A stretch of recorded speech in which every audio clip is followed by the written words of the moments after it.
يا رب تكونوا بخير. الآن النهاردة اليوم عدالة السماء، عدالة ربنا، كابتن محمود الخطيب ياخد حكم جديد على مرتضى منصور رئيس نادي الزمالك المعزول بسبب سب وإهانة كابتن محمود الخطيب. المحامي محمد عثمان بياخد حكم جديد على مرتضى منصور ب3 شهور سجن و20,000 3 شهور سجن و20,000 جنيه غرامة. يعني بكده ممكن نقول سنة و3 شهور. 3 شهور ليه يا جماعة سنة و3 شهور؟ لأن في حكم سابق قبل كده مع إيقاف التنفيذ بسنة، و3 شهور دولت يخلوا السنة اللي هم مع إيقاف التنفيذ يتحسبوا مع ال3 شهور لو تم تنفيذ ال3 شهور. طبعا اكيد مرتضى منصور هيعارض، هيستأنف، يعني هيمشي في الامور القضائيه، لكن عداله ربنا فوق اي حد، فوق كل شيء، وعداله القضاء المصري المحترم فوق اي شيء. الحمد لله كابتن محمود الخطيب اللي كل الناس كانوا بيطلبوا منه انه هو يرد لكن سكت كابتن محمود الخطيب واخذ حقه بالقانون. النهارده المحكمه الاقتصاديه النهارده قالت محكمه الجنح الاقتصاديه برئاسه المستشار ابراهيم صالح بحبس مرتضى منصور رئيس نادي الزمالك المعزول 3 شهور وكفاله 10,000 جنيه وتغريمه 20,000 جنيه والزامه بتعويض مؤقت 10,000 جنيه في قضيه سب كابتن محمود الخطيب رئيس النادي الاهلي.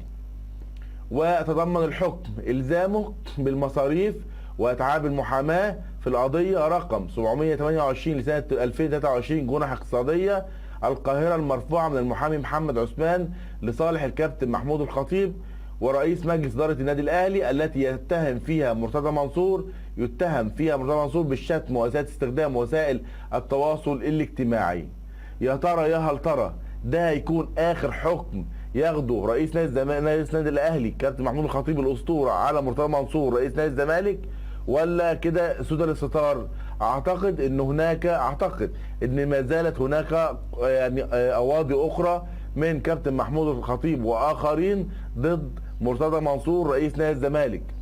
السؤال دلوقتي لوزير الشباب والرياضه وزير الشباب والرياضه اللي لغايه دلوقتي مش عارف يعزل مرتضى منصور، اللي لغايه دلوقتي مرتضى منصور ما زال بيعمل مؤتمرات في نادي الزمالك، وما زال بيعمل مجالس اداره في نادي الزمالك، وما زال بيطلع علينا الوزير الشباب والرياضه وبيقول لنا ان من حق مرتضى منصور ان هو يترشح لفتره جديده لنادي الزمالك، ان هو يترشح في الانتخابات القادمه.